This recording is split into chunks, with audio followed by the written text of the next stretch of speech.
that suck, but also whatever cooks. But if you give us too much shit, we'll just get pissed off and quit. So don't do it. It's time for Marvel Comics Spotlight Show, telling you everything that we know. It's time for Marvel Comics Spotlight Show. Let's go.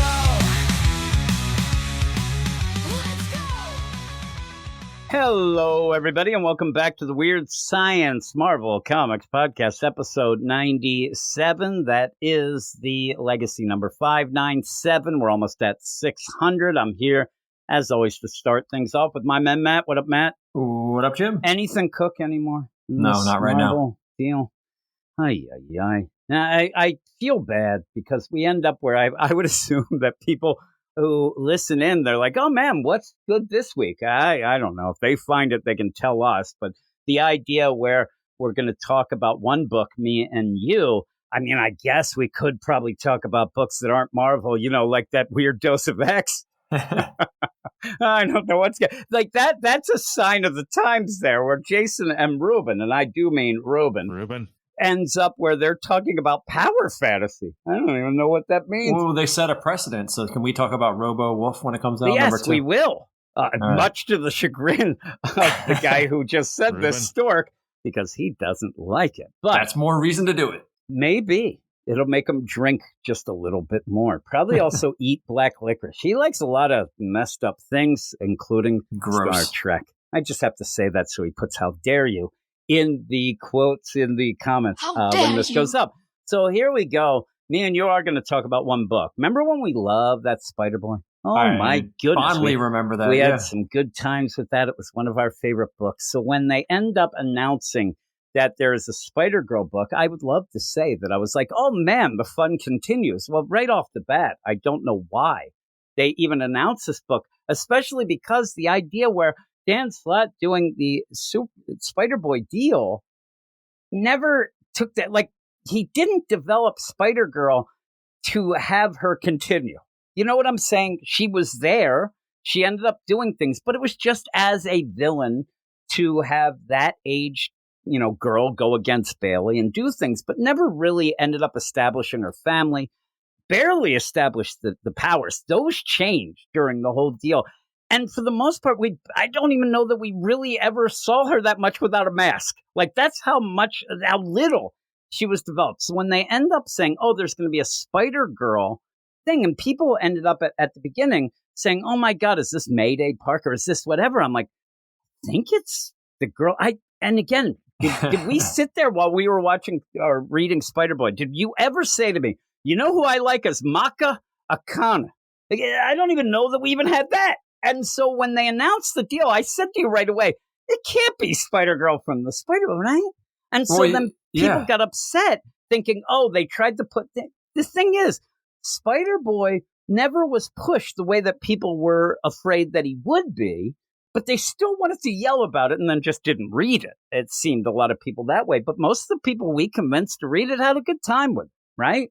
Yeah, absolutely. I mean, and she's not even really a Spider-Girl either. We talked about that last time. Yeah, that's the thing. So she's like a mimic or something. She is. I think that we even said she was like like the idea of Taskmaster. It's who we thought Lady she Taskmaster. And we did mention even Mimic, the Pokemon, I guess it was. But even the idea where those people can yell now because the Spider-Girl book is 100% forced. I mean, it's there just because I think they're like, well, we have that niche that we want to keep going. Spider-Boy, we can't. They don't seem to want to continue Spider-Boy without Dan Slott. So the next best thing they think is to have Spider-Girl. It's not the next best thing. You might as well have had Helifino. Remember, he became a hero at the end of the series. I would like that more. You could add that, or in Boy my Spider. mind, I would love it if they had nothing. But again, what would we have talked about this week? But what I think they could have done is just get Hulkette, get Helifino, get Boy, have them all together and just do wacky stuff with them. Just have some fun. But the idea of Spider-Girl, who's not really a Spider-Girl, was only that because she wanted to mess with Bailey in a very contained and story. And somehow in a convoluted way got some of his powers permanently. I just think she'd be better off if we just every week, a month, she just did some other powers or something. Yeah. And again, then what do you call the book? Maka Ataka? I don't know. I just don't know. So Come up with a cool name for this it. is the thing, though. Everything about the book is so forced that when you get to a point, you don't even understand what is going on because there's nothing. We don't know anything about the character. All of a sudden, the one thing we saw was she was from Hawaii. But that was only in like one page where we saw her doing... she's doing cliff jumping or something. Or yeah, the cliff diving. Off of, something like that. And ended up where she got, Johnny Tsunami, or the guy was an influencer who did some... And she did it better because she watched him, even though that's kind of messed up. She should probably only do it equally, but still. Yeah. And then the physics of... But the idea was she was kind of pranking people. If somebody did something good, she'd see it, learn it, and do it, and say, haha, I did it better, and leave. That's all it was. That's the Hawaii. Now we get this play where it's a family. They own some sort of business that was never established. It's just thrown at you. And we think it might be a florist. But then we have we have other people that are family relatives. And it did where were they when she was hanging out with Bullseye in Madripoor? Yeah. Like nobody she had a was problem with gone that. for a while. Like, they had no problem. Bailey had to keep calling his mom and miss school, whatnot. This family pretending that they care or love her is bullshit. I figured that Bullseye just scooped her up out of Hawaii, maybe, and now somehow they're established and living in New York with a business. Also, she was like, I figured she had run away. She seemed like she was a little sassy, like doing that, but it was never really established. Now it's like this grandmother's like, let me see you. Oh my God, give me a hug. And even Maka says, you saw me 2 days ago. Well, she should have said, well, I didn't see her for like a year before that. Because that would make more sense. And it was never in the book. Like, I think that Torrin Grumbach wants us to believe maybe that she was kidnapped, but she wasn't. She wanted to hang out with Bullseye because she wanted to learn things. And he was a family, almost like a surrogate family to her. She even said to Bailey, he's the only one who cares about me. This is bullshit. Does her family know that she's a mutant too? I wish that we knew and send it over. Power fantasy my ass. They should be talking about this. Yeah, you're right. What's like going power on? fantasy. Yeah. Holy moly, Ruben. What are you Kieran doing? Gillen. This is Spider Girl number 2. It's by Torrin Grumbach, Andre Ariso. The art isn't even that good either. It's very much house style. Looks like it should be. Again, actually, this should be an Infinity comic. That's plain and simple. This should be something that's just on the app. It'd be fine. Yeah, if she pops up in the next Into the Spider-Verse movie, you'd know why this happened. I mean, to me, that's something. If she does, she's not that kind of character. But who knows? I don't know. Also, she's not connected to the web of she's not a spider character. She's a mutant that can mimic powers. That's true. She wouldn't even be a part of that. It doesn't even make sense. And Dan Slott's big on the Spider-Verse, so he would have added that in there. He's also real big. I got yelled at the one time that I made like a joke like that. Who cares? Java Tartaglia on Colors VC Joe Carmagna on letters. Tartaglia. Yeah, Tartaglia. Get me. Here is the recap. But I mean, even this, first off, I might be old, but I got to go. This writing is freaking too small in it. You're trying to make it like a notebook. Don't let people read it. Maka Akana has the mutant power to temporarily mimic the skills of people she makes eye contact with. I love the idea too. That's like the deal. But then they're like, well, she kind of got Bayless, but that's permanent. But it's all over the place. When Bullseye recruited her in his fight against Spider-Boy, that's not what happened. they were going to a fighting tournament that Spider-Boy and they Daredevil, didn't even know Spider-Boy was going to be there. Spider-Boy and Daredevil only went because they crashed it. Bullseye went there. They crashed it really in a sus way and ended up going because they didn't want them to control this ninja murder army. Yeah. Against Spider-Boy, contact with Spider-Boy's monster eyes gave her the proportional strength, speed, and agility of a spider, plus barbed wire webs permanently. But you just said that she only Oh, it's bullshit, is what it is. So there's your answer for the webbing. Remember, that's natural webbing because of somehow a gross. Mutant power that mimics also then changes your physiology. Ugh. None of this makes sense. This is what I'm talking about. This is complete nonsense. And people how many times have people like, well, why are you talking about this then? Because we ain't We're got out of shit options. else. Yeah, me and Gray are going to talk about some things, hopefully, but this is our There's shit. always next month, I guess. I don't know. Next week. Yeah. Something might come out. Maybe something. Strength, speed, agility, permanently. I love the idea that if you're writing this, you know that you just wrote a bullshit sentence. Like 100%. Temporary powers, but this is permanent. For no reason. Newly freed from Bullseye's influence, Maka is helping New Yorkers in need as its newest Spider-Girl. Now, if you have read anything with, basically it's Spider-Boy. If you read this fight, you know that, Spider-Girl, you never got to the point of, oh, she just needs a friend, whatever. She's just bad to the bone. I can hit the deal. I don't know where you ever had that play of, okay, well, she's learning whatever. Now she's just going out and patrolling for no reason. It just doesn't make sense. Yeah, like, I have free time. I can go patrol. Patrol like, what? What? Yeah. Where what? in New York are you? Does Spider-Man know about you? Like, what is going on here? Like, you could have Daredevil show up because he is aware of her and he hung out a lot. I mean, actually, was the most hanging out was with Spider-Boy was with Daredevil. But no. Maka Akana was set to continue her martial arts training at the prestigious Red Snow Dojo until Vermin interrupted her first day with a surprise attack. Spider-Girl saved the day with some quick Thwicks. I guess instead of thwips, it's Thwicks. Thwicks. And after mirroring Vermin's ability to control his clones, sent the attackers on their way. Yeah, if you want to call it that, that was a convoluted mess. Again, if you mimic she actually steals powers. She doesn't just see somebody play tennis and that she can play tennis. She sees John McEnroe. Next thing, she's a New Yorker yelling at everybody and doing things, whatever. Going up to the line judge and yelling at him. Sitting there, you're ridiculous. You're an idiot. But she's no closer to understanding why the dojo was attacked or why Vermin knew her secret identity.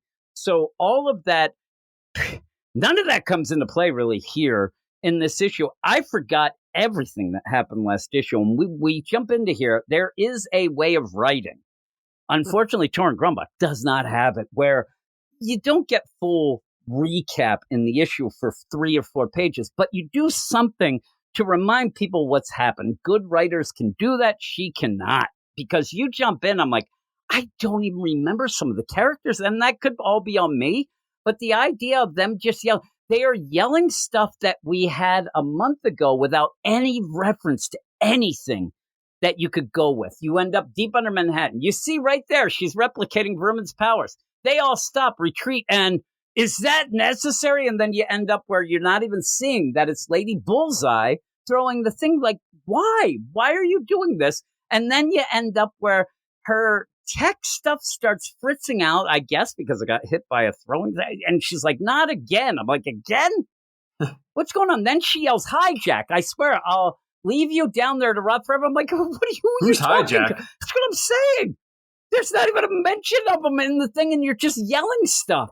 Again, it must be a character we had, but I don't remember because it wasn't that good an issue. If she's deep under Manhattan, does that mean she's in Under York? She's in Under York. But which one? I love the Under York that Tom Taylor had. Are you talking about that one? Yeah. Where you took that elevator down in there and there was like a king?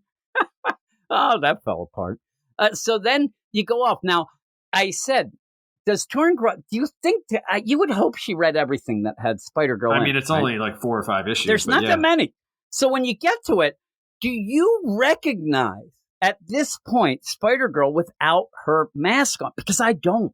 Because I've only seen her, I think, once last issue. We saw her last issue, and her friend looks like her too, so it was hard. Yeah, and also just almost looks off like you're just a girl Bailey. And so what you need to do to start this damn issue, here's a little hint, Torrin Grumbach, and I'm a moron. Start with Spider-Girl going around and take her mask off so you're like, okay, that's her. Then go to this scene. Have her patrolling, as you say. Have whatever. Have, Trauma, Dr. Trauma or whatever. Have her watching again. Oh, there she is. We're doing this. We're doing that. Then see her take it off after they say, I don't know. But you go to this Red Snow Dojo. You have the sensei, we don't know. You have a lady come walking up who at one point looks like she has a domino mask on, but she's got glasses. I was going to say that. They're just sunglasses, right? Yeah, it looks like she's got sunglasses that's over a Lady domino Bullseye. mask. It's Lady Bullseye. So you end up where you see this knife thrown, but when you saw that knife, right? Yeah. Did that say to you, "Oh my God, Lady Bullseye"? No, I mean, it's only because of the cover. Yeah, I mean, yeah, it's a generic knife, though, yeah, right? yeah. It's like nonsense. If It's like a steak knife. if you saw a card that's like, oh my God, Gambit's in this, you Yeah. know, or if Or you Bullseye. if you saw a peanut, you'd be like, maybe that's a Bullseye. But this just standard little dagger type thing goes, and like, oh man, not again. Hey, Jack, you better watch out. And then they go to the dojo. This lady goes in, and then she's talking, and also it's not even her thinking this. This is somebody else narrating what she's thinking. It says Lady Bullseye because, again, you have to tell us in the narrative. Lady Bullseye does not see herself in the child. Luckily, I'm like, is that a really sus joke? But she is curious. She wonders what made Bullseye take such an interest in this girl. Well, I know. A means to an end.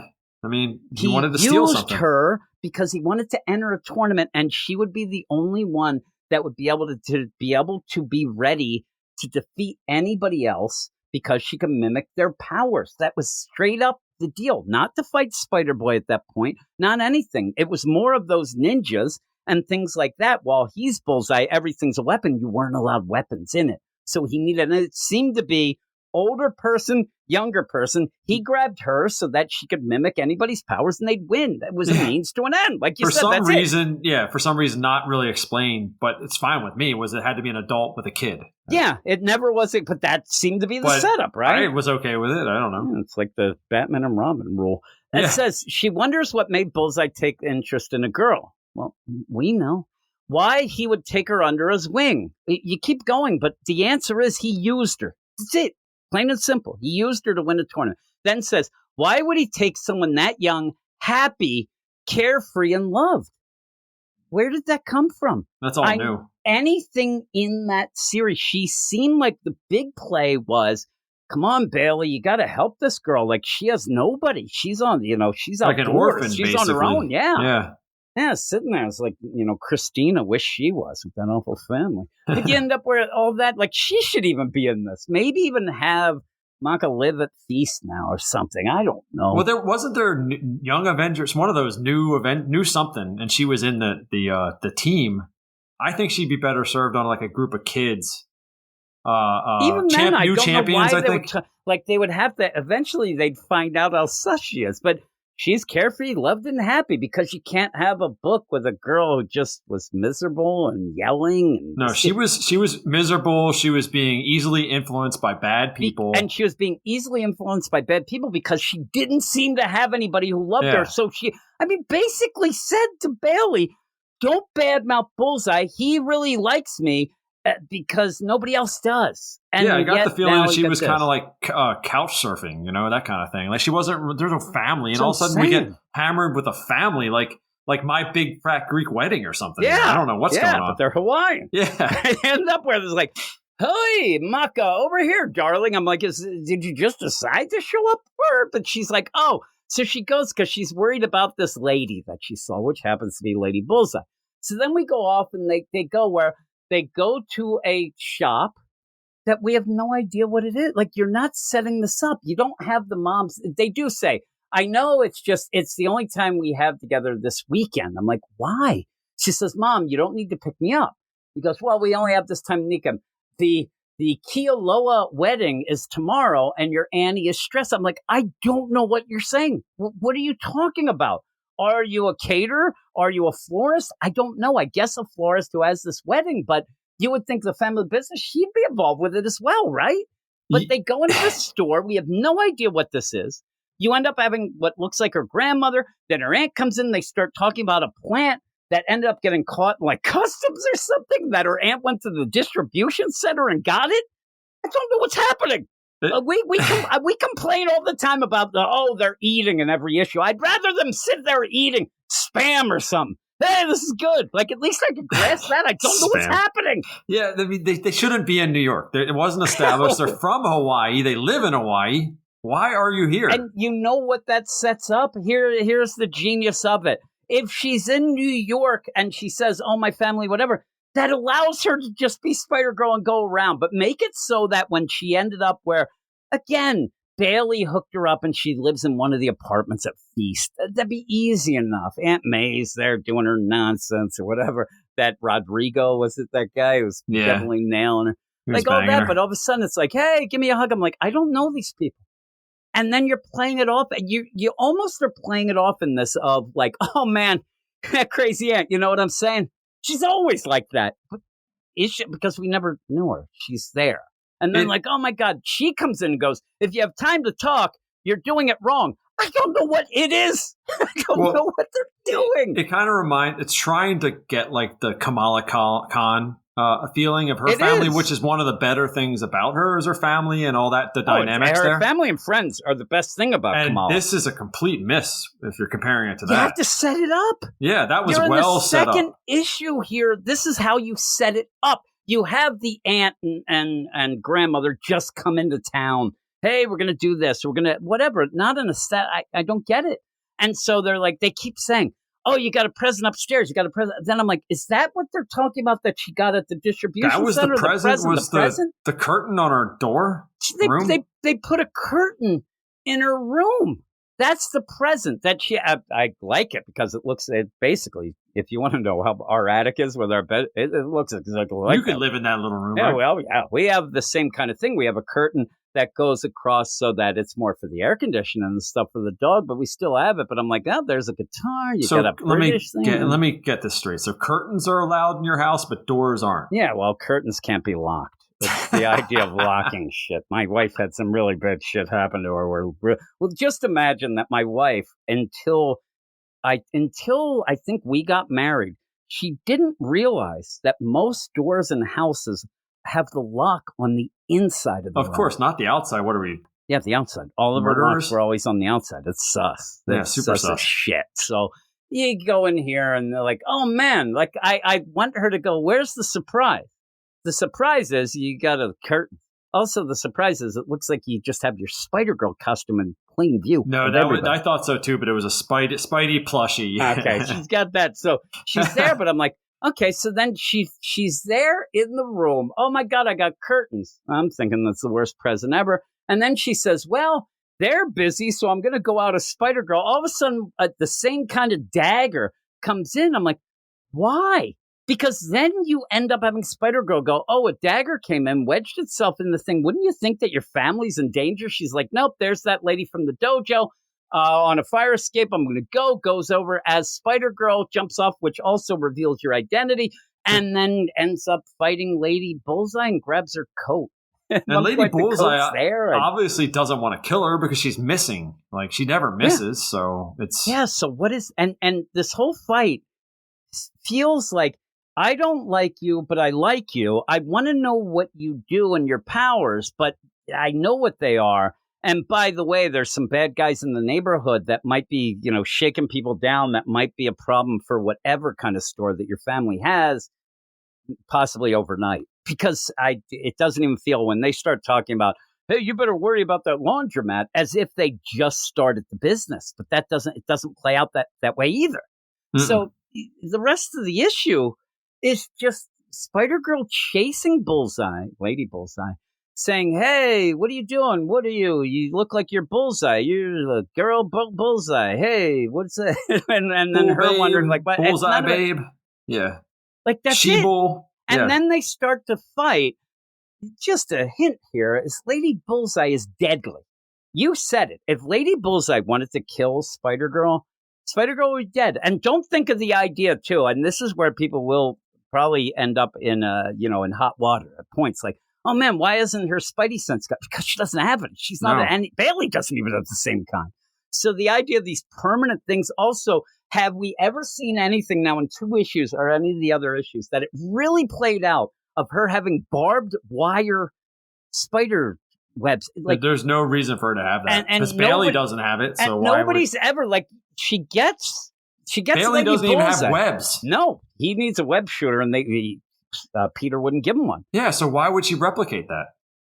I don't know. Like, you tell me. It doesn't make sense. That's not a power he has. I honestly don't care. I don't. Yeah. So it ends up where when she ends up, and why I wanted to say the thing about the stupid, like everything's made up. It's like obviously it's a comic. But in the comic, you have to have some sense of something, reality, and there are so many other spider. Like Anya Corazon is a good Spider Girl. Yeah. There's also the alternate version, Mayday. There's so many Spider Girls that we can use. We don't need this. No, and you get this. She's going, and it's not Dan Slott's fault either. Don't blame it on him. This is Marvel's fault. But again, this is the thing about this. Here's everything that I can say. Torin Grumbach is a mid-right, not even a. Torin Grumbach is a writer that nobody really, I think, searches out. They always forget about her, and she's just straight up boring. She was a fill-in Thor person because Jason Aaron knows her. Her name means Thor. Yeah, her name means Thor. That's the coolest thing about her. That was cool 3 years ago when it was new, but she's kind of like, I hate to say it, like just her name, it's just like, who's that? Like nobody really cares. And then you get the book with a character nobody cares about from a book that a lot of people should have cared but didn't and wasn't even. See, the webs though, what I was saying, this barbed wire webs, she gets Lady Bullseye around the wrist. This should cut her hand off, but it doesn't. It's just webs. It's not really barbed wire. No, but that's why. Why would you call it that? And then it's barely even shown to be because it's jagged, I guess. I don't know. But like you said, it's not even a power Bailey had. How is she stealing a power he doesn't have? She wouldn't even be able to steal that from. She would be able to steal that from Venom. Maybe that's it. Like who else shoots webs out of there? Or those stupid Sam Raimi Spider-Man movies. Yeah. So you end up where she says, and at the one point, the big thing to upset her is to say, you're ordinary. I'm not ordinary. And then says, and again, remember, before this narration was like an omnipotent thing, Lady Bullseye thinks now it's just in Spider-Girl's head who says, I don't need to use my mirroring powers for this. No, I think you do. I think you do. You're fighting Lady Bullseye. She's going to kill you. Also, where is the thing? Like, she has Vermin's powers at this moment that she had. That's not going to do her any good. There's nothing there. There's nothing to control. So why not just do it? But she says, but I want to get inside her head. So she gets inside her head and is like, I want to see what she has a connection with Bullseye. And she says, I want to know who she is, how she is connected to Bullseye, what she knows. What we see in the thing is a ripped page of notebook paper, a bunch of daggers and swords, a drawing of a dead Daredevil, and that's it. And then she learns nothing. And then says how she fights. Now she goes to hit her, and this ends up like not even really impressing the deal. And again, it's got to be one of the worst collages or whatever you want to call this, of something nothing. Telling her abilities. Yes, this is nothing. It's like she wants to do. Remember, she found out some things about Bailey when she ended up going in it. But again, that power, it becomes not mimicking things. All of a sudden, she's clairvoyant. She ends up reading minds. It's all over the place. It should have been a cool double-page spread with a bunch of like Lady Bullseye stuff that happened over the past 20 years. You see some connections. Because a lot of people probably want to know that. I love the character. I think she's cool, but not in this context. No. And we haven't seen her in a while either. Yeah, so then what you get, and this is another thing that gets me, she mimics Lady Bullseye's powers. But she's not as strong as Lady Bullseye. Lady Bullseye's a grown woman. She's strong. And yet, because she knows her moves, she's able to then, like, whip her around and slam her against the wall. It's not happening. But you end up where she's fighting her, and then all of a sudden, out of nowhere, there's a bank robbery down below. She jumps down and says, hey, Tweedledum and Tweedledum, didn't your mom ever tell you stealing was bad? And they're like, oh, what's going on? She starts webbing them and starts, taking them apart. But that's when Lady Bullseye comes and goes, yoinks, and grabs all the money. But really, in this, never really says a lot of where the money was, where it ends up saying, oh, my boss is owed money from the laundromat. This is out of nowhere. Even in the fight at points, Spider-Girl says, because Lady Bullseye's like, why are you chasing me or whatever? She's like, you started chasing me. And they kept going back. Now you get out of nowhere, these bank robbers, you get tons of money. And then they're like, why was the deal? Also, just to point out, she has spider sense at that one point.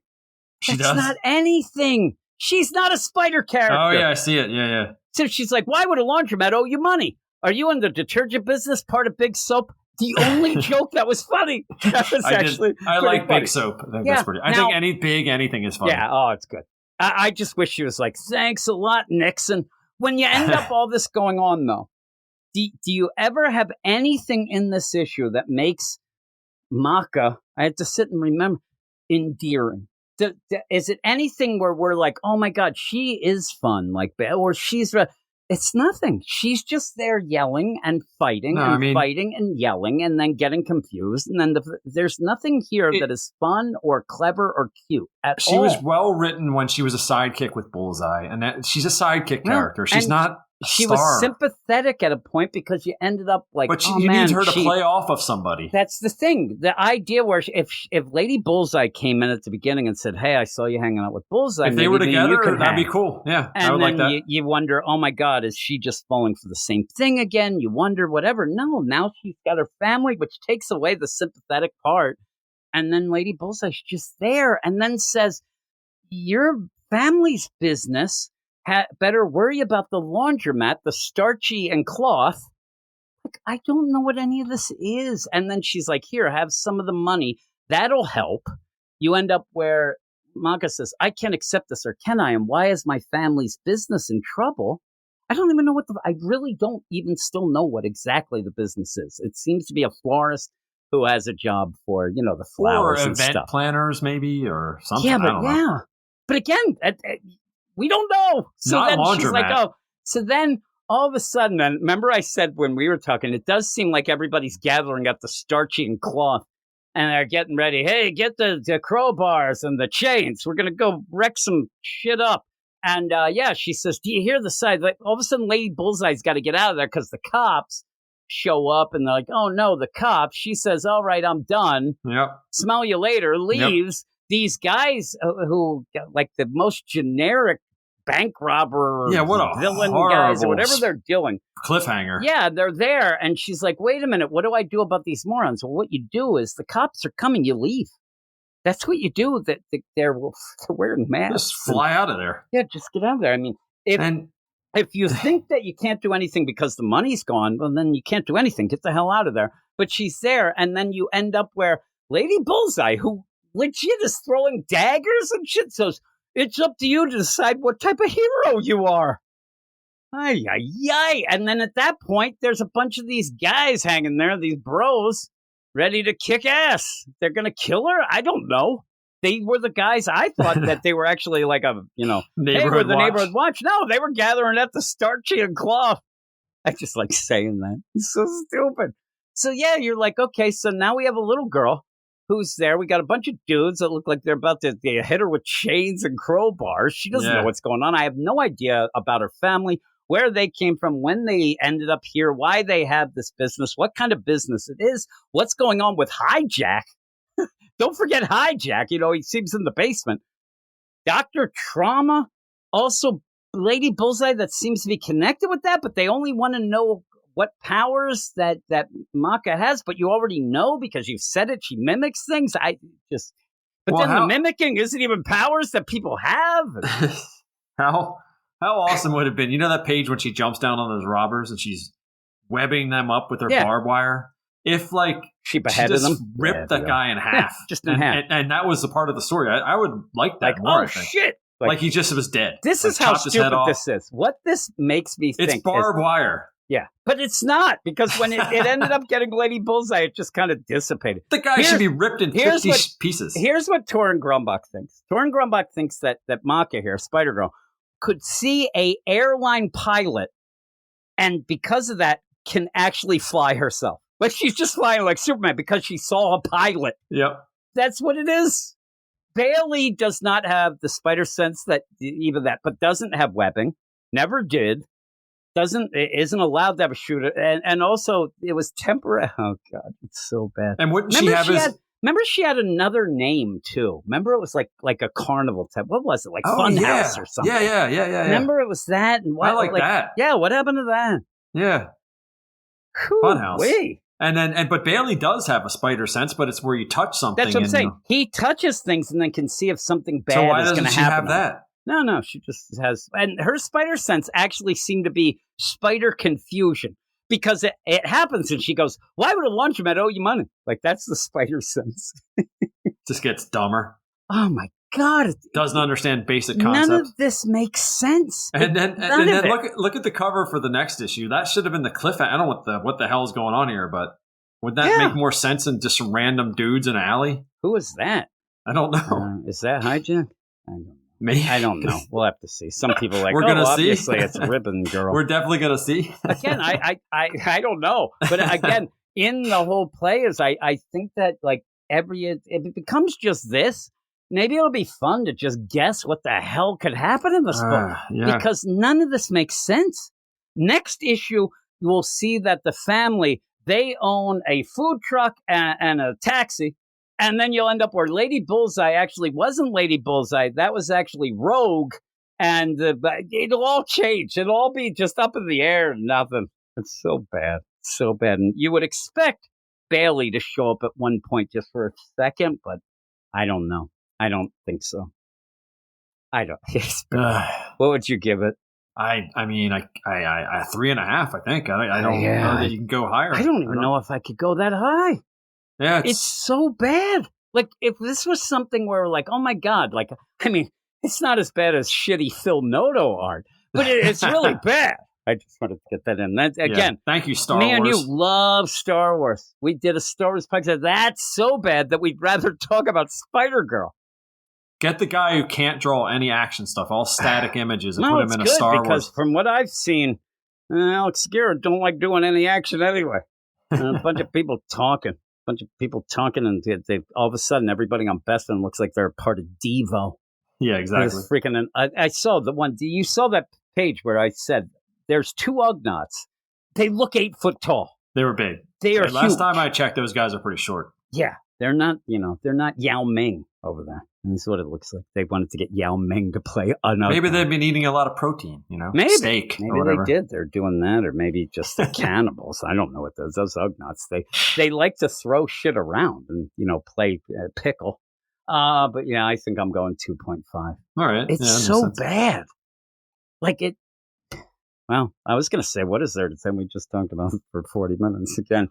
Hopefully, people enjoy us losing our mind because that's what seems to be happening. But. I mean, this technically should be on the X-Men podcast, and we should still stick by that, I think. Well, the problem is, then they'd get us to read that freaking shitty power fantasy. I don't want to do that. You couldn't pay me to read that. No. I tried to read. Like, Ruben liked it. First off, that's the first thing that, red flag went up. Ruben? With Ruben. So I was like, I'll try reading it. I got bored to hell within like a page. They're saying it's like a spiritual successor to X-Men. It's really an X-Men book, but not. It's all the stories that Kieran Gillen wanted to tell, but wasn't allowed to. Well, that's cool because I heard that Robo-Wolf is a spiritual successor to Spider-Girl. There you go. We'll be doing that later.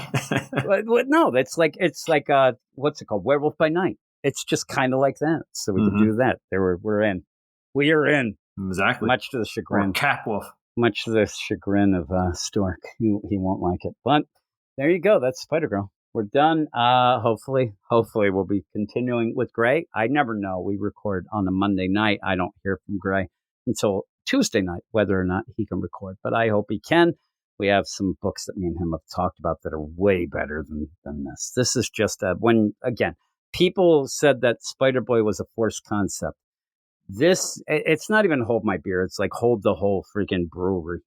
Like the whole brewery on the shoulders because this book shouldn't exist. It shouldn't at all. No, and it's a shame, too, because of the legacy of Spider-Boy. It's going to be like kind of besmirched by this a little bit. And that's the thing, too.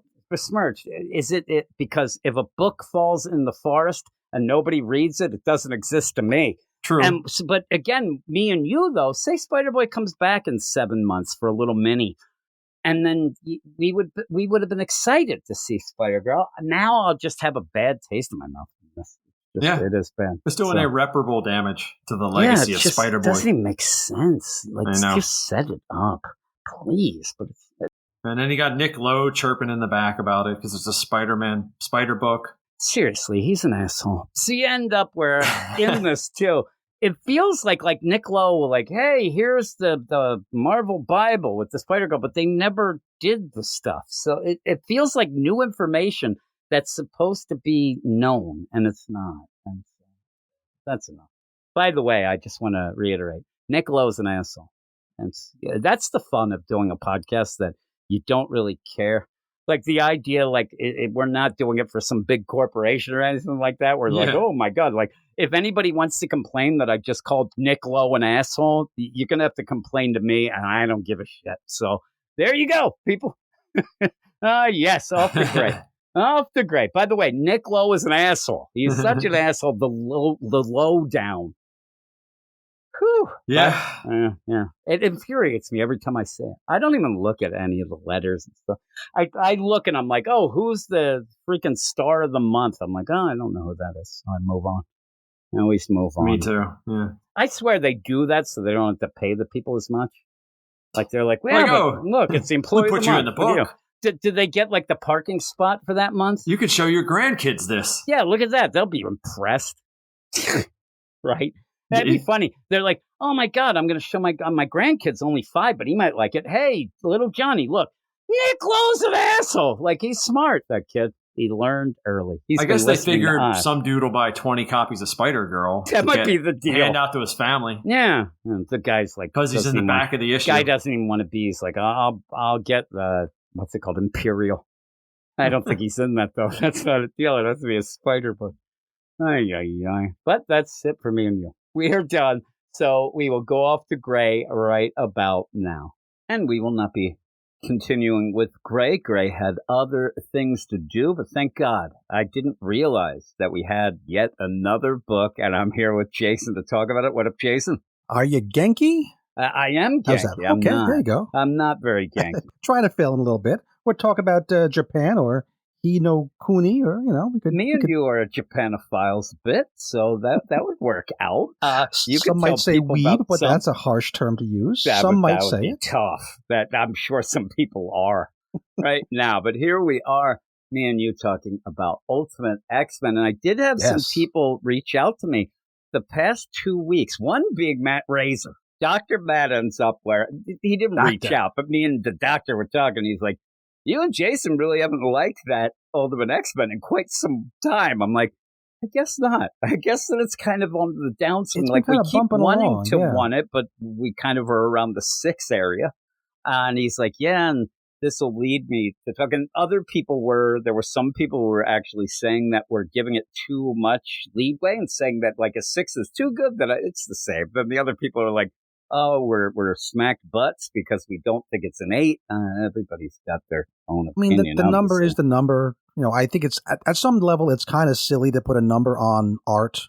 I get it, but it's what we do, and people know what it means. That if it's like a 7, it's okay. Well, if it's an 8, you should go buy it as a recommendation. If it's a 9, it's one of the best things we've read in a long time. And if it's below a 6, probably not so good. If it's a 10, somebody's gotten to us, and we've sold out. But yeah, I always go with the idea that you have to listen to people or read their reviews for a while, and then you kind of get the gist. You get the lay of the land. Like, everybody has their, median type deal.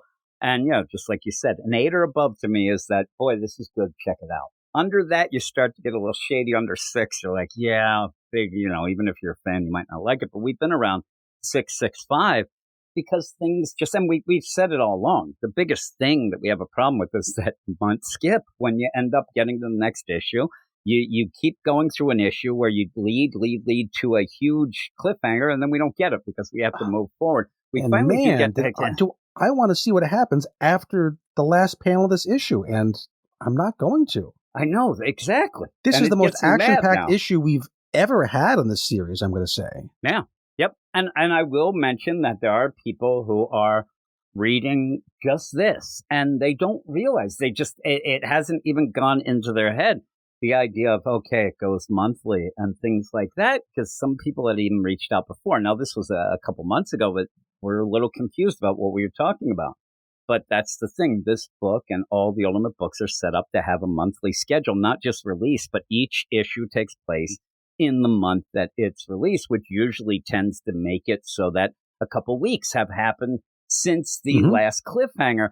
And at this point now, at the beginning, even me and you, we weren't mentioning it a ton. Then we start mentioning it now, like you said, now it comes up while I'm reading that issue of like, oh man, like we're not going to get this. And I'm already mad about the next issue. But before we go, there is a bit of news that came out that you could tell people, because Zach Davison, the translator / Marvel This Up man, had done an interview and actually dropped some info. Yeah, well, this wasn't an interview. This was, I think it was on Blue Sky, one of the social media sites that's kind of like Twitter, but not exactly.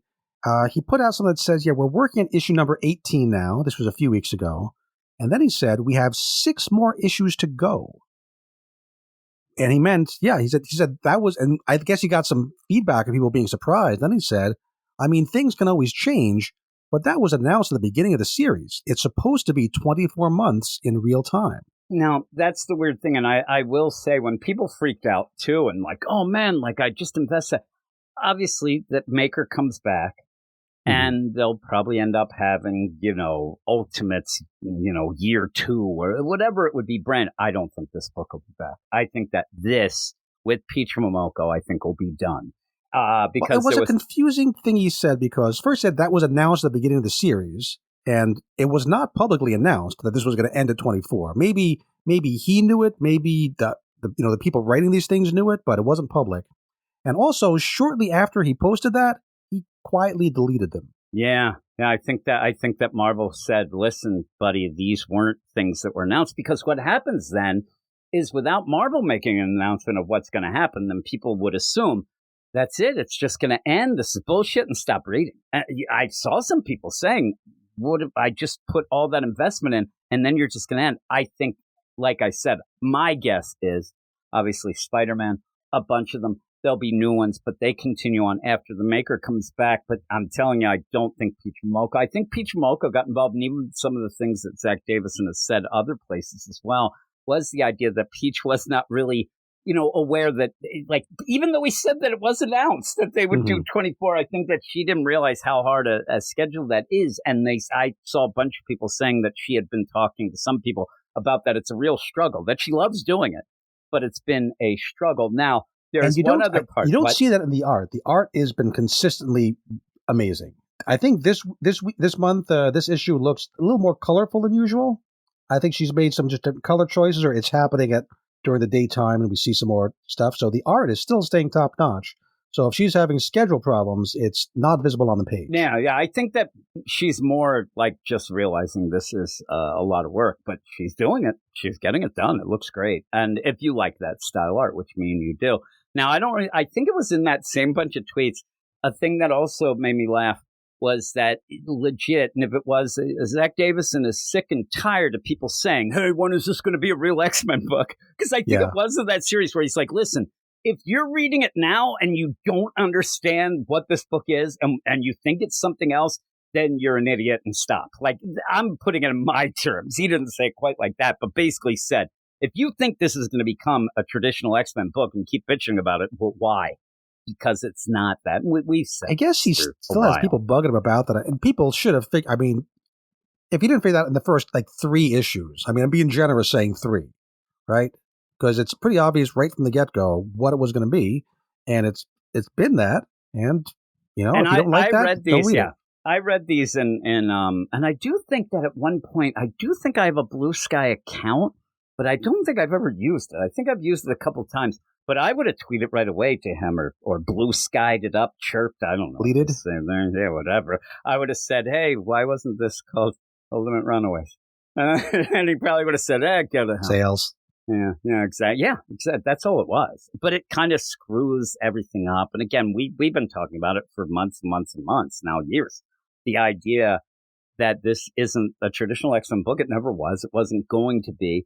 They do have the Ultimate Wolverine, so if you want to go and read that, you can. I don't really enjoy it. Do you read the blurb at the beginning of Ultimate X-Men? Because it's changed a little bit. Has it? Well, you go. I will give the credits, and then you give the blurb, because I'm okay. These stupid credits at the end. I'm at the end of the thing. It's written in art by Peach Momoko, script adaptation by Zach Davison, letters by VC's Travis Lanham, cover by Peach Momoko. But you go with the recap. Okay. The first part, it just tells you who the Maker is, etc. And here's the part that changed a little bit. It says, He no Kuni, Land of the Sun, became one of 2 hotbeds for mutant activity. It didn't used to say 2 there. I guess the other one means, go look at Ultimate Wolverine. Yeah, I would Plus, think. Yeah. civilians were unaware until social media exploded with the story of Children of the Atom, a cult for mutant youth led by zealot known as Meister. After Canon Sainucci and her police officer brother Tatsuya found a body containing a suitcase. That's what it says. That's written backwards. It's a suitcase containing a body, but it says a body containing a suitcase. That is true. It does say body containing a suitcase. Where's that? I thought I misread it. I was going to apologize, but that's what it says. That's what it says. That's How many like editors are on this? There's enough that they should have gotten that. Nico Minoru went undercover as a member of Children of the Atom and finally discovered that her missing friend, Hisako Ichiki, Armor, was held captive in the cult's underbelly thanks to her connection to Shinobu Kageyama, Shadow King. Alongside Mei Igarashi, May Storm, and her group of masked X-Men, it's time to stage a rescue. Yeah, it is time to stage. Now I get the idea that maybe what she could have done, you have this recap, and it would have been cool to have, like, what you missed, and have, because it is like a, an ad manga type deal. You could have one page where it's like really quick, just like a splash page of all the things that we missed in those 2 weeks. But it just reminded me of the thing, because this backup finally does almost fill in some blanks of the deal, but still we miss out on some big things. But we've been waiting for this raid for literally months. Yeah, and we thought, actually, one point, I think you made the joke that we're just going to get an issue where we open it up and it's like, whew, that raid was tough. Luckily, we didn't get that. Because these girls have been in the cult. They've been there for months, right? In a regular comic book, you could say, okay, sure, it was 6 issues of comic book, but that could be one afternoon. That was, one afternoon. But you can't do that in this book. No, it goes by the Hisako has been away, kidnapped from her family and living in the cult, trapped in the cult for months. We've never checked in on her family to see what they think's going on. No, I think they're pieces of crap. They don't even know she's gone. But I guess the best play is, because of that timing, don't go check in on them, because it would make no sense. Like, they're like, where does Hisako? I don't know. Maybe she's at school. Then they do some crazy things. But you do see the raid start, and almost like the, Candygram, you have this package here with the brother. And when he goes in, he's like, I have a package for, I don't know, somebody. He's like singing and stuff. The guy's not taking it too seriously. They've split into 2 groups. We got one group, Tatsuya here, he's part of the distraction. Tatsuya, May Storm, and like assorted generic, we don't know who they are. They don't have any names. As far as I masked, that group that she part had of been making. Group. And then we have another group who are going to take advantage of the diversion and sneak in, and that's Futaba, the rogue type character, Canon, and Mori. Although Mori seems to be kind of a liability this whole raid. Might have just left her at home. Mori basically at one point like really was into it. Like really, like, because this distraction fight, May's doing some stuff. Ends up, I love the idea that May just grabs some, it looks like leaves, throws it at this guy, and then Mori goes, so cool. Not just throws, but she's using her wind powers to kind of shoot it right. And this is a tentacle arm guy, who's the same guy who grabbed Nico last issue. So we have some continuity in the different kinds of creepy mutants who are part of this cult. We've seen him before. He likes grabbing things. He's got tentacle arms. If I had tentacle arms, there you go. And you know how that is in Japan with those tentacles. So Mori's Mori's like, so cool. And I'm like, okay, Mori, I love you. Oh my goodness, she goes south quick, where she just ends up, like you said, being such a liability because she's just kind of frozen and then doesn't know what's going on. I wonder if we're supposed to pick up on, does she have some sort of a sense? Because we don't know what her ability is, right? We know she was part of the cult. She should have some sort of mutant thing going on. I wonder if her reaction is supposed to just be part of, she's sensing something psychically that we're going to be finding out about later. It is kind of a weird play. Or she's just kind of a coward. Which, also I think fair. she might be a coward. I think that she's very scared. And that's her power, cowardice. From the beginning, even the so-called, like, bug-eyed throughout the whole issue. Like, she, everywhere, it doesn't matter what it is, if she's excited, scared, she is bug-eyed and just going around. But at one point, I mean, the second page, when she says, I don't know, Mori, you okay? When they say that, like, that's where it seems like you're saying there's a little more. Now, she does end up seeing these tentacles, speaking of, but it's weird. It seems like there's more to it than just normal, just being scared. It seems very odd. Almost like even the way that it's drawn too, like she's in a straitjacket, even the way that she ends up playing it out. But they get to go in. They go into the compound now because there's distraction. And that's everybody's rushed out to the front to be part of the fight or to watch the fight. Yeah, just like middle school. It is legit. There's two people. Hey, man, a fight! And they go running. Like, yep, that's pretty accurate. And then they run in, and that's where they're trying to figure out where everybody is. Oh my God, what could it be? And that's where you end up where Maury's like, looking and points and says there. And that's where we end up seeing tentacles. At first, you don't really know what it is. But then, obviously, you see the whole page anyway.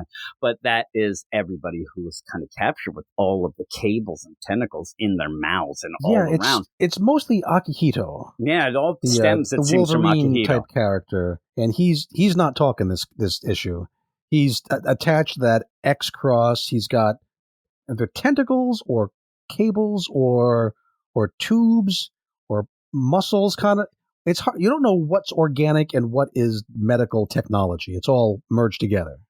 And you see tangled up in that tentacle cable stuff, there's other people. Yep. Yeah. You see them. There's like a bald-headed kid. I don't know. But then you do look, and when you see it, you're like, oh, God, there's Nico.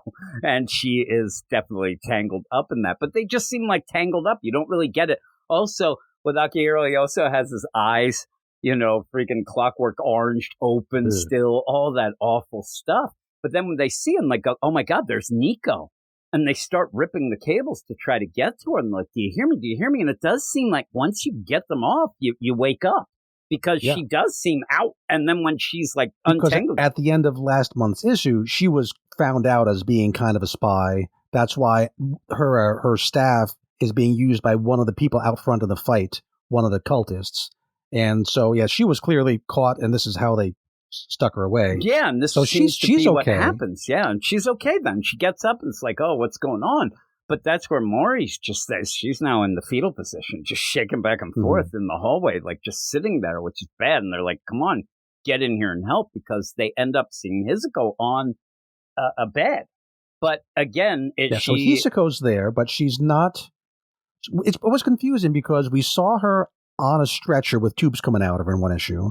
Last issue, we saw her walking around the compound and then disappeared. And now we see her on a stretcher with tubes coming out of her again in a different location. And we don't know really what's up with her. And I get even more confused by the end of this issue. Yeah, it just seems like that other is like an astral projection made by Kageyama. I don't know. It gets very confusing. And that's where the thing is, this book, for the most part, I still like it enough, and I'm excited that we're doing something, but a lot of stuff just gets thrown at you We've here. We've had several scenes all along where we're going, did that really happen? Is that imaginary? Are we in the astral plane? Exactly. And we never go back and clear them up. It's not like, it was a mystery that we then clear up later. We just forget about it. And that's what I get mad about. When I'm reading this issue, when I start seeing things, I'm like, number one, you had plenty of time to establish one little thing. Is this real or whatnot? Because you kept doing that. And then you get in this and you kind of play an opposite. I don't know. But they end up where, while they're doing the tentacles, they end up in this area. They're like, where are we? What's going on? And it's Kageyama. Yeah, so let's talk about Rogue here a second, Futaba, because she's playing into the whole Rogue thing, because she takes off a glove, and then she goes to touch the tentacles, and as soon as she does that, I thought that also they ended up somewhere else. But I think what happens on a couple of reads later is that I think they're in the same place, but Kageyama kind of either teleports in or comes in on this red cloud. So I think this is him appearing to them in that same room. When they say, I guess it is because they're like, what did you do? And I assumed that what they meant was, where are we? But he just comes in then, all shady. And like, it's not me. She says, it's not me. That's when Maury finally decides, I got to do something. But now she's stuck outside. The tentacles have grown to block up the whole door, so she's trapped outside. And I think that the play here, and it's a little more subtle than maybe you could have had it. She could have said it, but I think that she's freaking out that she's by herself now. They're stuck in this room now, and now she's outside. Well, if she wanted to be outside and was scared, now she's alone and she's freaking out.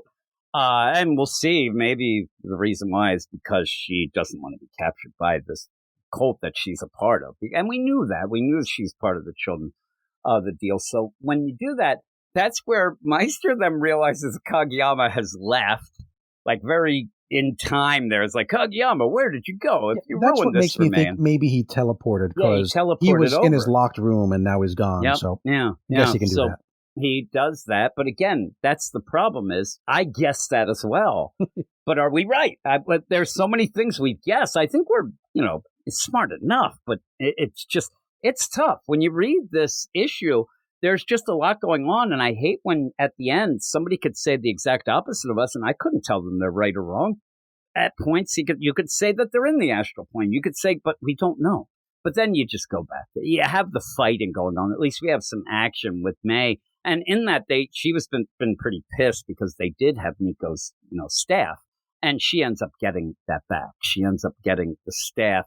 The problem I have in this is I don't know who's with her, who isn't. You do have that X deal that some of them have crossed that you do see at one point there from the back, but and just by their actions, you can kind of tell. Well, I'm like, that's the problem. The big guy, I was like, is that guy part of it? Or is he now decided, ooh, these girls are good? Like, there could be some of the coldest that are like, I don't like being like this. Cookie Head big guy, he was with them. Cookie Head. I was briefly confused because there's another character who's with the cult who looks kind of like May and is using some ice powers. I'm thinking, well, I mean, that's the ice storm. That goes together. Maybe May has storm powers, but no, that's a cultist. Yeah, it's a cultist. It is. So they end up where then May goes to look for them. Like, and that's the other thing. They're all fighting. It seems as if, hey, we're holding them off. They yell out, May Storm, May gets to sneak out of this outdoor fight and go inside to join up with that crew. Yeah. And then it looks like, I swear to God, at one point I thought the person who had the staff and is yelling was Canon, but isn't. The Canon's. There's a lot of characters that look kind of like evil versions, but she leaves. She's like, you better. And then goes and sees Mori and says, Mori, what are you doing? And she's trying to get in. And then we go and see inside the room that, like you said, it's just kind of misted up a bit the way it was. There still seemed to be in that room, though I bet you some people would say they're not, but that's what it seems. Maury's trying to get in. The first time I read, I thought they'd gone somewhere else, but I think Kageyama just appears there and changes the look of the room. I think that's what makes the most sense. And so you end up having Akihiro, he's still there, he's kind of doing the thing, and then suddenly you get like evil, what we didn't, but Goth Hisako appears. Yeah, Goth Hisako, which we've seen. Now you kind of get the idea that this isn't quite her; it's part of her, or what? Now, right? Because there's still her laying on the deal. There's two of her now, right? It's like, which one do I shoot? That old movie scene. I'd shoot the Goth one. Exactly. But, no offense, anybody out there. I like Goth look, but I'd still shoot the Goth one. The one who's attacking you. Right. Yes, that's why I would attack. Not because of the Goth. No, of course not. But you have the Goth Hisako, and you've kind of seen that before. Now I'm like, again, with the whole play going on in Kageyama, I'm guessing that he kind of tried to get I'm telling you, I go as easy as the bad thoughts of Izuko kind of makes this other entity of her that he wants to get because that's the one that might hang out with him. Yeah, he's the Shadow King, so it's like the Shadow Hisako. Yep, yeah. So it plays that out, and it's just like, pretty much just wanting to destroy people. Was more like a Star Wars thing, like you corrupt the other one, he goes over to your side. So I thought when we saw Dark Hisako, I thought, oh, that's just Hisako, who's now, gone over to the dark side. But no, we have two separate Hisakos. Yep, we have two separate Hisakos. And right away, this Hisako, Goth Hisako, says Gothisco, ends up going, so, May isn't here, like looking for May. But then May becomes kind of the play of getting her out. It's kind of cool. But obviously in the story, May's not here, man. Yeah, really. That'd be great. Hey, I'm just here to see May. You end up where you kind of get past it. Dude, it's already July. You missed it. So great. The idea where May and Hisako that was the book at the beginning. I mean, that was all it was. We haven't had Hisako in quite some time being herself. It's been a while. And yeah, she's like, hey, where, no, I won't get off. Like, where's May, man? She is going to show up then, but that ends up kind of playing that, classic trope of, hey, what are you doing? You're better than this and things like that. But this just feels like Goth Hisako is maybe maybe it is the the bad feelings that happen with Tsubasa and all these things all roll up in the one that this is her angst and anger, but it's never really explained that well. So I don't get it completely. But when they start yelling at her and saying, listen, Tsubasa wouldn't want this and things, that's the feel I'm getting. And she's going to have to fight this away, like not to get rid of that in her, but to realize that this isn't the right way. But I don't know. Yeah, May's outside, and I don't really understand how she gets in because it's all blocked by tentacles. She's out there with what's her name? Rabbit Girl. Mori. Mori, thank you. I always forget her name. And we turn the page, we get a panel of two red jabby knife things poking into the tentacles. I have no idea what that is. Is that armor? Is that coming from the inside? Is that Hisako doing something? It was, but I don't know. But then it looks like I need a wide shot to let me know what the hell's happening. But whatever it does, it opens up a small hole in the tentacles, and it looks kind of unpleasant here as May pushes through like she's being born. Yeah, I think she might be rebirthing. She's kind of going back inside. The symbolism here is odd. And so finally she gets inside, and we have the reunion of May Storm and Armor. Yeah, so, and this is the thing, when the thing shoots out, you have Mori says, oh my God, is this Hisako doing it? Like, I don't know what's going on. But by that point, it's kind of like, does she mean everything there? Or just that one thing? And I just got the assumption, because you did have Goth Hisako say, where's May? She's not here. Sensing she's out when she touches the thing, because we kind of have, and then kind of you should have maybe yanked her in. Not rebirthed her, not doing this, because it seems like Mori could have followed right with her anyway, but doesn't. No, it's just at that one point. I mean, the visual is 100%. It's pretty sus. I mean, it really is. But I mean, it's bad. But they go in, and that's where she George O'Keeffe painting. Yeah. Oh my goodness! I keep looking. I'm like, no. But then goes in, and Cannon is getting choked out at this one point, and you see that in this. It's so little to go from, but Kugiyama seems like upset. He seems like, oh crap, not realizing like, that he does not want May in here because May might be the one to trigger Hisako back. He's definitely trying to get this Hisako to be with him and whatnot. That is supposed to be the emotional core of this issue, is this kind of speech yelling thing that Maystorm does, that scolding, the He-chan, you jerk, starts off. And saying, why did you go away? Don't you know how worried we are? Your armor is supposed to protect everyone. You're not supposed to hide. And that, I guess, snaps her out of it. It seems, and I think that, like, the play is she yells, He-chan, and that's when she gets kind of pulled in, but goes in, and it's sus. I'm telling you, I'm still looking at that. But when she goes in, she ends up freeing Cannon, but then also throws Nico. Like, she's pretty badass. I mean, she goes in. She ends up drop-kicking Goth Hisako to get Cannon out of the grip there. Throws Nico her staff, yells, use it. She ends up attacking. It doesn't really do much because it's blocked No one off. can do anything really against Goth Hisako. Like, surprise, knock her, catch her by surprise, knock her over for a second, but she's just stronger than everybody else put together. Yep, and then that's when, like you said, May says, He-chan, you jerk. You jerk, you're supposed to be our friend, that you were the best. And it is almost like you were the chosen one. Like, I'm waiting to see volcanoes. You were supposed to bring balance to Hino Kuni. But then you didn't realize that you ended up where May has the high road here, has the high ground. And then Goth Hisako didn't realize. But now, and almost like just gives, like, you jerk, like, the Tsubasa, all this, and it does end up where, boom, it looks like this gets to Goth Hisako. And you see where Kugiyama's freaking out. He's like, interesting. And I like where he says, he's trying to talk trash. I think that this is a very Goth thing as well. Like, you end up having Goth Hisako and Kugiyama, they like hang in the basement and say, yeah, everybody's lame and stuff. Because he goes, interesting. Instead of coming to rescue her, you came to lecture her. Oh my! And he thinks there's no way that Hisako is going to fall for this crap. Oh, I love it. I think that that's the funniest part. Just thinking that he thinks, "Oh, look at these lamos. We're cool, right?" Oh no! And he's like, "Huh?" Because they're like, "Oh my god!" Because everything starts happening. But again, I thought that this was Kageyama doing something, but it doesn't seem, and it's like so we wacky. Get the page turn, and when we were looking elsewhere, the light-colored Hisako, who was unconscious on the table, She must have been who responded to the "He-chan, you jerk" speech. She gets up and she strangles her own goth version. Yeah. And it's a weird play again. It was another distraction almost. The idea that and I guess what you can play, what I played is the dark Hizuko, goth Hizuko, because she was there, she was also keeping regular Hizuko down, keeping her in a coma, whatnot, but she did get distracted. She ended up where a lot of the shadow dissipated off of her.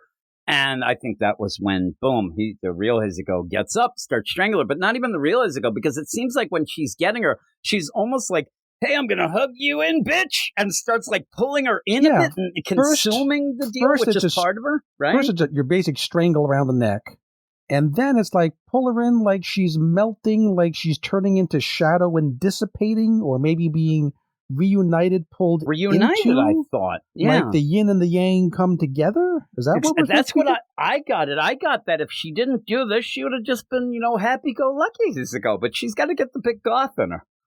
and again, I think that what this dark Hizuko is a lot of the upsetness and the things about Tsubasa and what she let happen and things like that he ends up Kageyama taking 100% what we're supposed to get out of this is that she now understands what she did to Tsubasa, and now she knows what she needs to do, and that's what we're told, but I don't feel it.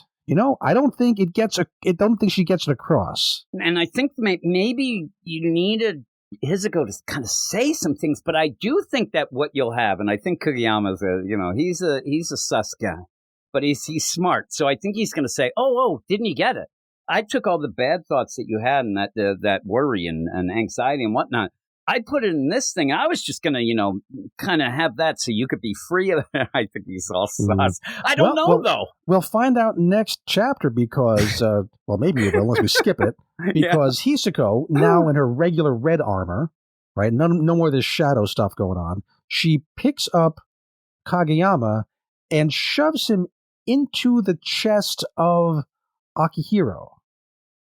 Which I didn't know he was a portal to anywhere, but apparently he's a portal to the astral plane. Yeah, there's the deal. I remember when they were in the astral plane yelling to him, but all these cables are cables to the astral plane somehow? It could be. I don't know. And also... At least we don't see him being born into the astral plane like we saw with Mace. Yeah. And no, I don't need that. But what we end up having then, maybe if you go with the play, when Nico was in the tentacles and things like that, she was kind of like half in the astral plane, so that's what puts you in a... I don't know. But when she first squeezes Kageyama, it's like one of the most horrible looking, when he's like, his face is kind of like melting. Oh, yeah. She's about to pop his head off just from the pressure. It's bad. And I thought, holy crap. But she does end up, shoving him in, almost like the Phantom Zone. If this how I got the play of. And then she's kind of like looking and crawls in. And you end up where, He-chan, where are you going? Come home with us. And she finally, it's been a while since she said anything. And she says, I'm sorry, man. I thought no one cared about me, that I'd been forgotten, which, again, this is stuff that reminds me a lot of other things like John Kent and the volcano in Earth 3 and things like that, where who knows what she, through the set, she was in a coma. She may have been thinking, I've been here for years. We saw her in that a Bacta tank doing those fights like 3 months ago. Yeah, exactly. So she may be thinking at one point the way that they're doing maybe a time dilation that what do you go with? If you're in a Bacta tank and in a coma and an astral plane and somebody says, man, we've been here 5 years, you may not even know the difference. But she says, I thought you all forgot about me. You showed me I was wrong, and now I finally understand how I made Tsubasa feel. I need to make things right. And I must face Kageyama. So she seems to be climbing in. It's sus again, by the way. But she's going to climb into that and maybe have an astral plane battle. Yeah, but she says, I must face Kageyama. I need to make things right. And that is what the solicit says for next month, is that she faces... Which is awesome. Which is awesome, but is it going to take a month? That's what I'm saying. Get there? I don't know. Hopefully it's the next day, and we just happen to be on July 31st. So on their way in, here, Maystorm she has the Omamori, that red charm that was given to Hizuko by Tsubasa, and she tosses it to Hizuko, and so she goes into this astral plane realm to be seen. See you later next month. And so they don't actually get to rescue her. No. No, and she At least leaves not now. in the sense of taking her out of the cult. And the weird thing is, she's in there. She's being consumed by the tentacles and the cables, whatever they be. She says, thanks. And then when she says, see you later, I swear to God, at first I'm like, oh, God, we finally get to see, like, Natsu shooting her optic deal, because we have not seen her. I didn't even think about her. So long. And what I did was I saw that. I'm like, oh, that might be some weird, but we haven't, like, it didn't happen with Kageyama when he went in. There was no sort of flaming shit or anything like that. And I'm like, is there a battle already going on? And Natsu's doing something, because then I went to the beginning. There were issues where she was not, I believe, was not included in the deal, or kind of, she's definitely there, and she may have been, but she is still in the portraits at the beginning.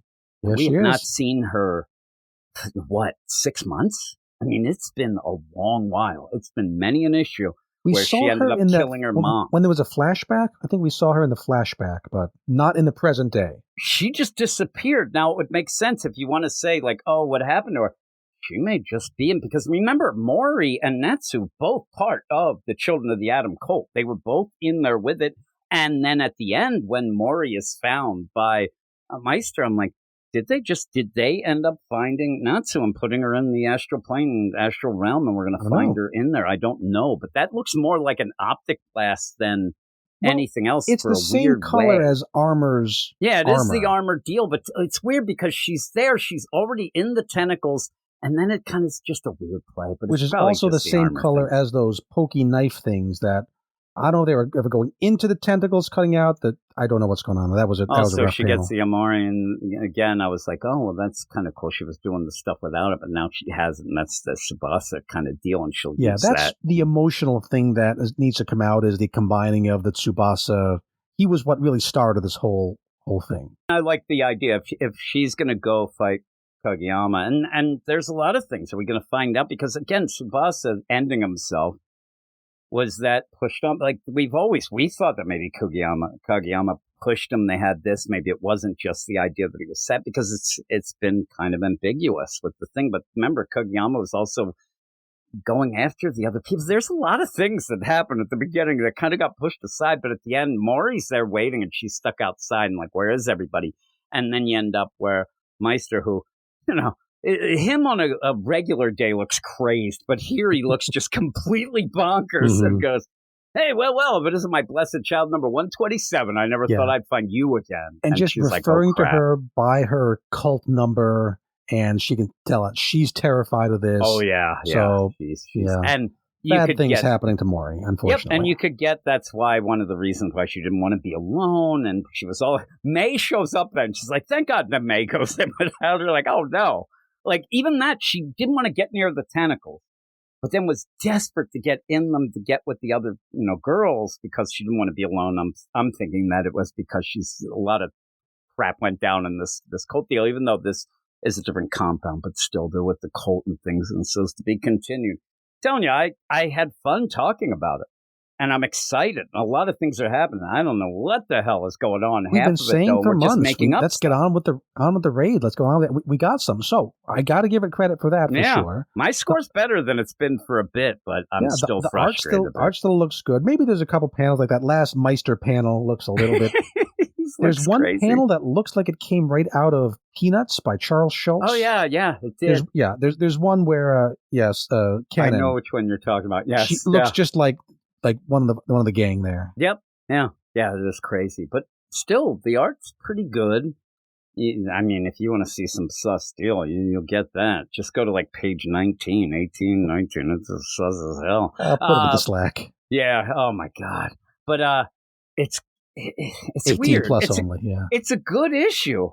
It's a good. Where's G? If you remember G in those pictures of his girlfriend in the Slack, but you end up where. This whole deal... Before my time. Yeah, it might have been. That guy was sus. You ended up where it did stuff we wanted it to do, but didn't explain it very well. So I'm frustrated, but I was actually excited talking about it. And I have about 8 million theories, all of which are probably wrong, but I'll still go with it. I think it was a little better than what we've had. And actually, maybe when you did have Zach Davis and, hey, maybe we're like, okay, this is the stretch run that we're seeing them finally getting, the foot on the pedal a little. Next issue is the final issue of Volume 3, so it should be bringing this arc to a close. And if it does end at 24, that would be the end of 4 trades. So that would make sense. That makes sense. It makes sense. I think numerically, I think I'm a little higher than a 7. Yeah, I think I'm a 7.5. Yeah, I'll go 7.5.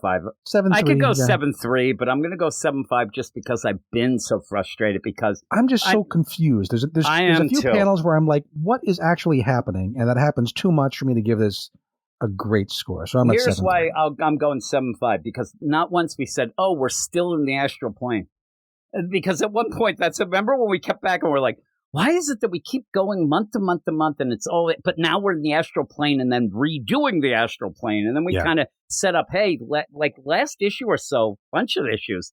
Yeah, we're going to do this raid. We're going to do this raid. We got progress. We got real actual story moving forward. And it shouldn't be like, oh my God, they finally did it. That should be an expectation. That shouldn't be. That shouldn't be a surprise. But it is, and it happens. So I'm going 7.5, you're 7.3. So with that, though, that is it for the podcast. I was thinking of maybe I was going to come back and do a couple of those other books, but me and you went pretty far. With this, I would say it's a deep dive. That's what I would say. But so with there, if I still had that, I don't. I do have Boom Goes the Dynamite, though. We could do that. But with that, though, thanks for joining me, Jason. Thanks, everybody out there. And if you happen to listen and maybe you read that Godzilla, with Godzilla Kills the Marvel Universe. If it's really, really great, get a hold of me and I'll check it out. But if not, these Godzilla books are kind of worn me down anyway. But hopefully somebody finds some things to like this week. I like this a little more than Spider-Girl as well. So with that, I'm hoping Imperial is good. We'll be talking Imperial next week on. That's the thing. Wait until next week when you could get with Ruben and Jason. They could be doing some things. Though I will tell Matt, because he listens to this, that Jason said that legit the Spider-Girl's going to be in the next event. So it's all on them now. It's all out of our hands. It's in the future. It's in a future timeline. It's the Age of Revelation, so like the Age of Apocalypse type deal. But apparently she's going to be in the Uncanny X-Men equivalent book. Doesn't make sense. Makes no sense whatsoever. But there you go. They want to have spider characters. But thanks for joining me as always, Jason. Thanks everybody. Make sure everybody listens to the Weird Dose of X with Ruben and Jason, where it's a little more learned edition, as I say. But we will go from there. Thanks, everybody, and we'll talk to you later. And boom goes the dynamite.